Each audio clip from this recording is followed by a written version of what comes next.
Good evening, Mr. Chairman. My name is Zach Walls. I'm a sixth-generation Iowan and an engineering student at the University of Iowa, and I was raised by two women.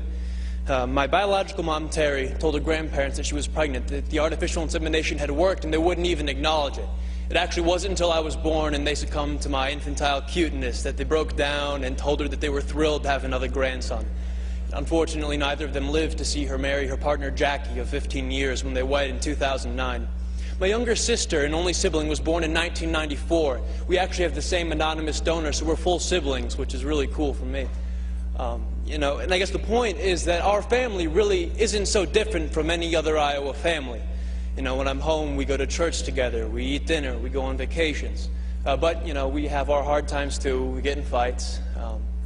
Actually, my mom, Terry, was diagnosed with multiple sclerosis in 2000. It is a devastating disease that put her in a wheelchair, so we've had our struggles. But, we're Iowans. We don't expect anyone to solve our problems for us. We'll fight our own battles. We just hope for equal and fair treatment from our government.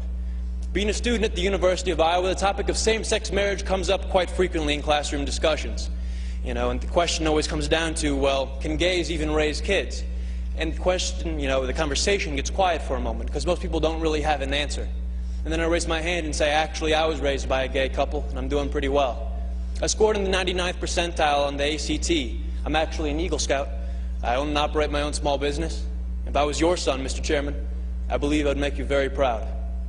I'm not really so different from any of your children. My family really isn't so different from yours. After all, your family doesn't derive its sense of worth from being told by the state, you're married, congratulations.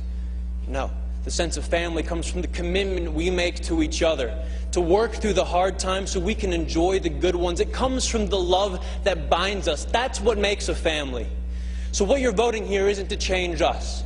It's not to change our families, it's to change how the law views us, how the law treats us. You are voting for the first time in the history of our state to codify discrimination into our Constitution. A Constitution that, but for the proposed amendment, is the least amended Constitution in the United States of America. You are telling Iowans that some among you are second-class citizens who do not have the right to marry the person you love. So will this vote affect my family? Would it affect yours? Over the next 2 hours, I'm sure we're going to hear plenty of testimony about how damaging having gay parents is on kids. But in my 19 years, not once have I ever been confronted by an individual who realized independently that I was raised by a gay couple. And you know why? Because the sexual orientation of my parents has had zero effect on the content of my character. Thank you very much.